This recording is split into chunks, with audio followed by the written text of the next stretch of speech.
खबर शामिल करते हैं शेखोपुरा से हमारे वन प्लस न्यूज के ब्यूरो चीफ फलक शेर भट्टी से। औरों को नसीहत, खुद मियां फजीहत। असिस्टेंट कमिश्नर जी सफ्तराबाद की तरफ से मास्क न पहनने पर आवाम की चौक चौराहों में हाथ खड़े करवाकर तजलील। दूसरी तरफ एसी ऑफिस, तहसील हेडक्वार्टर अस्पताल और तहसीलदार ऑफिस में अमले को मास्क से खुली छुट्टी दे रखी है।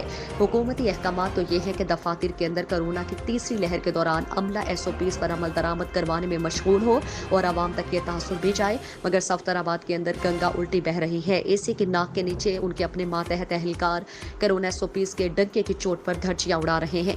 गुज़श्ता दिनों असिस्टेंट कमिश्नर सफ्तराबाद लारी बसलम की तरफ से बाजारों का विजिट किया गया तो मास्क इस्तेमाल न करने वाले दर्जनों अफराद जिनमें उम्र का लिहाज किए बगैर एसी सफ्तराबाद की तरफ से चौक चौराहों में हाथ खड़े करवाकर आवाम की तस्लील की गई, जबकि दूसरी तरफ चिराग तले अंधेरा की मिसाल कि असिस्टेंट कमिश्नर ऑफिस का अमला, तहसील हेडक्वार्टर्स अस्पताल का अमला और तहसील ऑफिस का अमला को मास्क न पहनने की खुली छुट्टी दे दी गई है। आवाम को सरेआम चौक चौराहों में तस्लील करने पर सख्त रद्द अमल भी सामने आया और आखिर असिस्टेंट कमिश्नर को खुदकार तरीके से चौक चौराहों और बाजारों के अंदर हाथ खड़े करवाकर सजा देने का हक किसने दिया? क्या यह खुला तजाद नहीं कि आवाम को कोरोना SOPs की नसीहत की जा रही है और खुद इंतजामिया जो अमला है उससे इस्तिस्ना हासिल है?